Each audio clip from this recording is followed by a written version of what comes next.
A letter to God, letter यानी पत्र और गॉड यानी भगवान, भगवान को यानी कोई व्यक्ति है जो भगवान को पत्र लिख रहा है।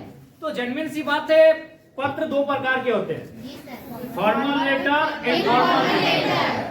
फॉर्मल लेटर का मतलब होता है जब हम अपनी कोई फरियाद, कोई समस्या का समाधान के लिए जब किसी पत्र को लिखते हैं उसको हम लोग फॉर्मल लेटर कहते हैं। और किसी का हाल चाल जानने के लिए जब लेटर लिखते हैं, कुछ सहयोग अपने परिवार, रिश्ते नाते, सगी संबंधियों को, तो उसको इनफॉर्मल लेटर बोलते हैं, उसको हिंदी में अनौपचारिक पत्र कहते हैं। तो यहाँ कोई लेटर लिख रहा है, अब वो कौन है जरा डिस्कस कर देखें आपकी किताब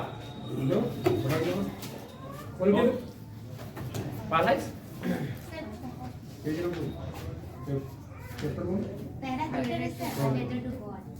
लेटर टू गॉड, ये कोई शख्स, इसका मतलब मुख्य सारांश कि सबसे पहला बात है कि शीर्षक में ही कहानी का सार छुपा है। ए लेटर टू गॉड यानी भगवान को पत्र। क्या कहता है? The house the only one the entire valley set on the rest of a low hill from the height one could see the river and field ripe corn dotted with flowers that always promised a good harvest. कहता है घर, एक घर जो पूरी घाटी में एकांत में था, और आप वहां से फ्रॉम द हाइट, उस ऊंचाई से, कुड सी देख सकते थे। क्या देख सकते थे? रिवर, नदियों को देख सकते थे। और क्या देख सकते थे? फील्ड ऑफ राइप कॉर्न, पके हुए अनाज के खेतों को देख सकते थे। डॉटेड विथ फ्लावर्स, जिनमें फूल आ चुका था। ऑलवेज प्रोमिस्ड, हमेशा एक वादा कर रहा था। क्या वादा कर रहा था? एक गुड हार्वेस्ट, एक अच्छी फसल होगी।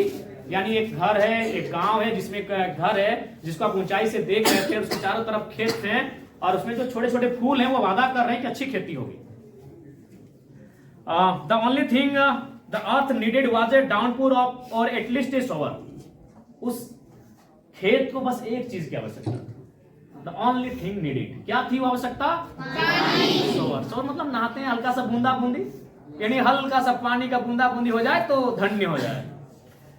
Throughout the morning, Lencho, who knew his fields immediately, had done nothing else but see the sky towards the northeast.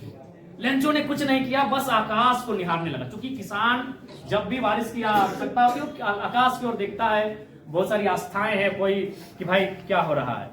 Now we are really going to get some water women, एक महिला है जो कह रही कि नहीं अब लग रहा है बारिश होगी। We are really going to water, हम लग रहा है कि अब बारिश हो जाएगी। The women who was preparing supper, वो महिला जो शायद सपर यानी रात का खाना होता है ना, रात का खाना प्रिपेयर यानी तैयार कर रही थी, बनाते। सबसे पहली बात इंग्लिश में क्या है मालूम है कि वर्ड मीनिंग्स को कनेक्ट रखेगा। वर्ड मीनिंग्स और टेंस अगर आपका बनता जाएगा ना, तो ऐसे भी परीक्षा में क्या लिखा रहता है कि परीक्षार्थी यथासंभव अपने शब्दों में उत्तर दें।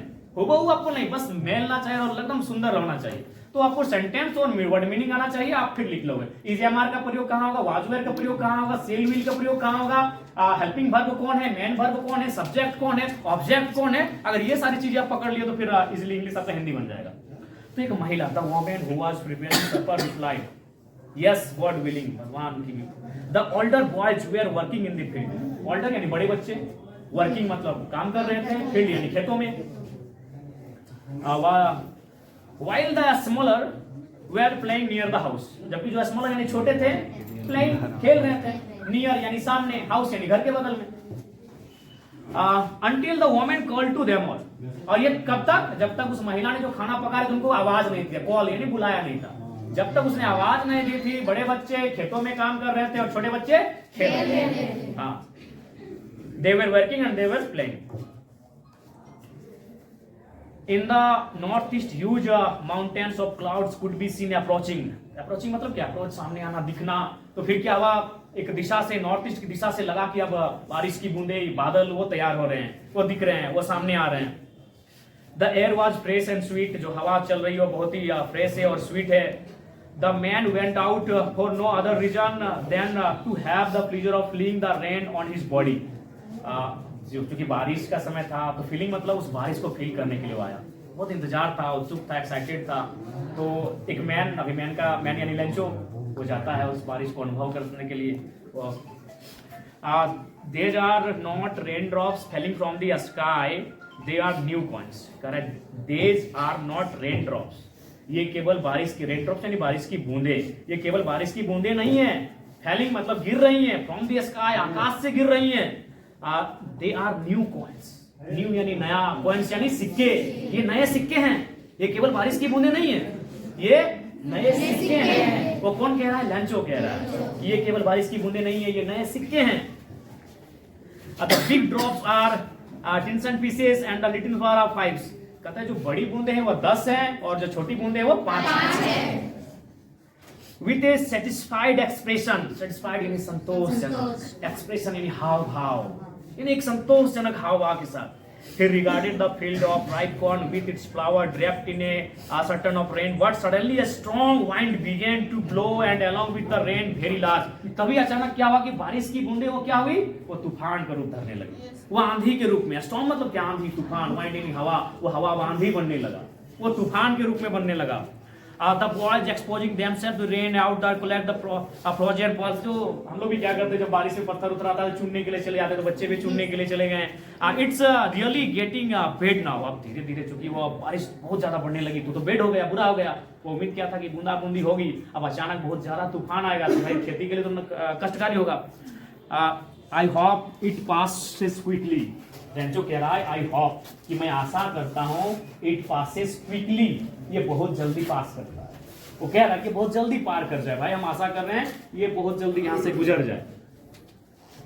It did not pass quickly, लेकिन वो नहीं पास हुआ, वो गुजरा नहीं। वो बारिश जो तूफान का रूप ले चुका था वह नहीं गुजरा, वो लगातार होता चला गया, होता चला गया। For an hour the hail rained on the house and the garden, hillside, cornfield, on the whole valley.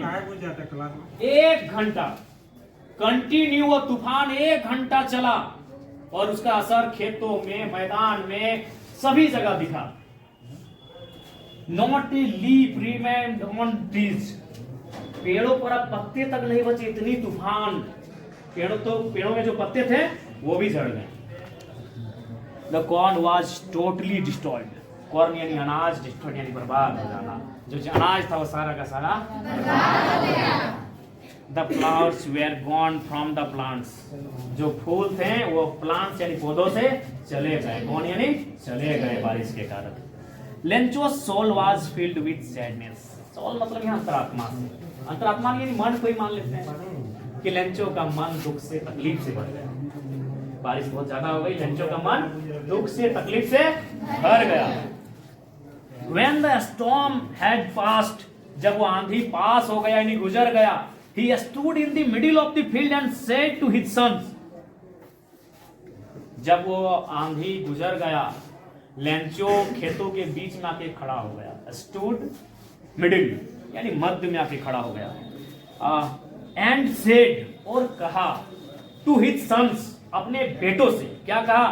A flock of locusts would have left more than this, the hail has left nothing. वो कहता है कि जब कुछ आंधियां आती है या फिर एक प्लग जो होता है वो कुछ ना कुछ छोड़ के जाती है, लेकिन ये जो तूफान, ये जो आया, ये आंधी, ये कुछ भी छोड़ के हमारे लिए नहीं है। The hail has left nothing. This year we will have no corn. इस साल हमारे पास अनाज नहीं होगा, इस साल हमारे पास अनाज नहीं होगा। But in the hearts of all who lived in the solitary house in the middle of the valley, there was a single hope, help from God. लेकिन अब क्या करता है? परंतु उस घाटी में जो परिवार और जो लोग रहते थे और उनके मध्य एक ही आशा बची है। वो आशा क्या है? भगवान।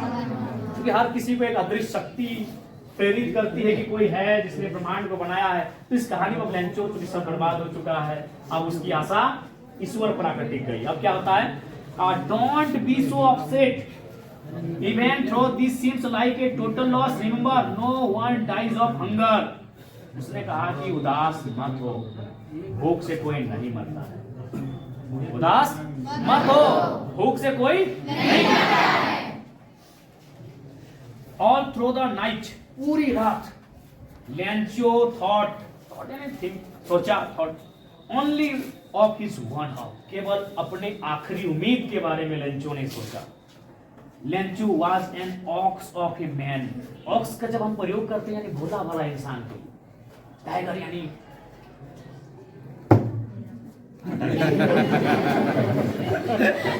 जब ऑक्स इंसान के लिए ऑक्स का प्रयोग कर रहे हैं यानी भोला भाला और मेहनती, बहुत मेहनती है, वो केवल बेल की तरह खटने वाला।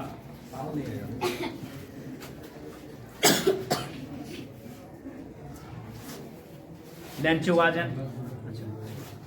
द फ्लोइंग संडे, अब संडे का दिन बनता है, it was nothing less than a letter to God. अब वो डिसाइड करता है अब कुछ नहीं, लेटर टू गॉड यानी भगवान को ही याद किया जाए। God he wrote if you don't help me, भगवान को उसने लिखा यदि आप हमारी मदद नहीं करोगे, my family and I will go hungry this year, मेरा परिवार और मैं भूखे चले जाएंगे। I need 100 peso in order to sow my field again, मुझे 100 peso की आवश्यकता है अपने खेतों को फिर से तैयार करने के लिए, फिर से बुआई करने के लिए। He wrote to God on the envelope, put the letter inside, still troubled, went to town, शहर को गया, at the post office, he place the stamp on the letter and drop it into the mail box, वो शहर गया और उसे जाके डाल दिया, कहाँ पे, लेटर बॉक्स में। अब क्या होता, one of the employees who was a postman and also helped the post office went to his boss laughing and showed him the letter to God। जाहिर सी बात है भगवान को लेटर लिखा है, तो एक पोस्टमैन क्या किया, लेटर को उठाया और हंसते हुए अपने जो मैन थे मास्टर उनके साथ गया। तब अब क्या होता है, वो जाके सारी कहानी को सुनाता है। तब वो कहता है so in order not to shake the writer's faith in God, तब ये लोग डिसाइड करते हैं कि भगवान के प्रति जो इसकी आस्था है ना, इसे तोड़ा नहीं जाए, तो चलो कुछ किया जाए। The postmaster came up with an idea, answer the letter, मैंने कहा चलो यार लेटर का आंसर देते हैं, उत्तर दिया जाए, आंसर किया जाए। But when he opened it, it was evident that to answer it he needed something more than goodwill. उसने सोचा कि कोई पत्र लिखा होगा, लेकिन उस पत्र में तो कुछ डिमांड्स थे। अब तो थोड़ा दिक्कत हो गया इन लोग के लिए, अब देखिए क्या हो रहा है। But he stuck his resolution, he asked for money from his employ, उसने मांगा कुछ पैसे, किससे, अपने कर्मचारियों से जो काम करते थे सबसे मांगा, यार कुछ कुछ चंदा दे दो, 2, 5, 10 करके दे दो। It was impossible for him to gather the 100 peso, so he was able to send the farmer only a little more than half।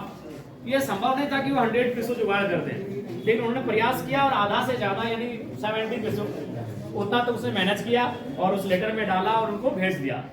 अब क्या होता है कि आगे की कहानी क्या है, थोड़ा समय नहीं हम लोग जाएंगे तो हम ऐसे सुना देते हैं, हम भी पढ़े हैं। अब आगे क्या कहानी है कि भाई वो पत्र को जाके खोलता है, जब उस पत्र को खोलता है, अब देखिए अब जब आप चूंकि आप भी जानते हैं ना, आपकी माँ अंग्रेज है ना, आपकी पिताजी अंग्रेज हैं, तो भैया आपको पहले हिंदी समझना होगा।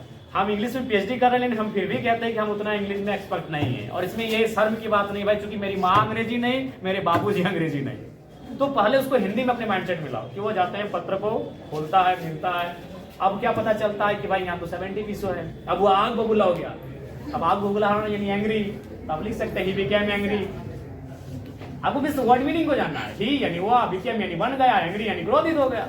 ही became angry after reading the letter, पत्र को पढ़ने के बाद, बस माइंड से आपको क्रिएट करना है। After reading the letter again he started write the letter, अगर फिर से उसने पत्र को लिखना प्रारंभ किया, और इस बार क्या लिखा कि भगवान जी इस बार जो पैसे भेजोगे डायरेक्ट सीधा हमें भेजना, पोस्ट के थ्रू मत भेजना, because they are bunch of crooks, ये धोखेबाजों का एक समूह है। तो ये तो इसकी कहानी है। अब जब हम इसको कहानी को पढ़ लेंगे और समझ लेंगे तो आंसर इजीली होगा। कैसे याद होगा, देखिए what did Lencho hope for, तो लेंचो किस विषय की आशा थी, हॉप फॉर रेन। आपके क्वेश्चन में सबसे पहली बात आपके क्वेश्चन में आंसर होता है what did Lencho hope for, लेंचो को क्या आशा थी, क्या उम्मीद थी, Lencho hope for a good rain, एक अच्छी बारिश की आशा थी। Why did Lencho say the rain drops were like new coins, चूंकि उसके खेतों को बहुत आवश्यकता थी पानी की, वेरी नीडेड, तो उसने इसीलिए बारिश की बूंदों को ना बारिश की बूंदे ना मानकर न्यू कॉइन्स का। How did rain change what happened to Lencho's field, ये रेन कैसे चेंज हुआ ना, rain change into wind storm, वो तूफान में बदल गया। इन के जगह इनटू लगाया क्योंकि कोई जब परिवर्तन होता है तो इनटू बनता है।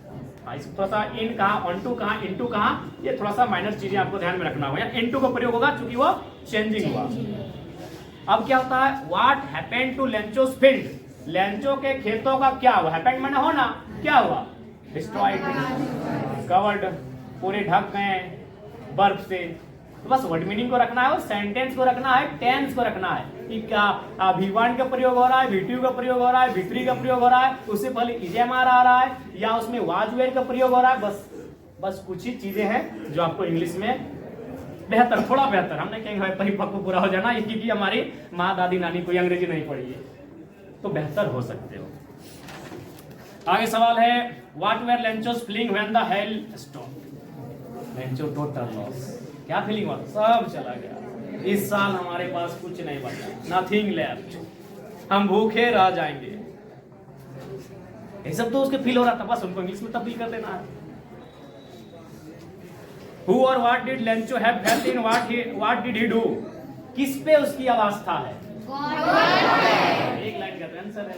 तो उसने क्या किया? What did he do? Letter to God। उसने भगवान को एक पत्र लिखा। Who read the letter? पत्र को किसने पढ़ा? पोस्टमैन। तो बोला postmaster read the letter। What did the postmaster do then? तब उसने क्या किया? He collected some money from his employees and sent। Was Lencho surprised to find a letter from him with money in it? क्या उसे आश्चर्य हुआ कि भगवान रिप्लाई कर रहा? आश्चर्य हुआ? नहीं हुआ। क्यों? ना, he has full faith on God। He has full faith on God। या फिर अगर उसको भूतकाल में लिखना है तो he had full faith on God। अगर वर्तमान में लिखना है तो he had full faith on God, यानी भगवान पर उसे पूर्ण आशा है। या अगर भूतकाल का में लिखना है तो उसे पूर्ण आशा थी, इसलिए उसे तनिक भी आश्चर्य नहीं हुआ। ठीक है प्यारे बच्चों, समय का अभाव है, आपको बेहतरीन सर का विभाजन करो 5 तालियां।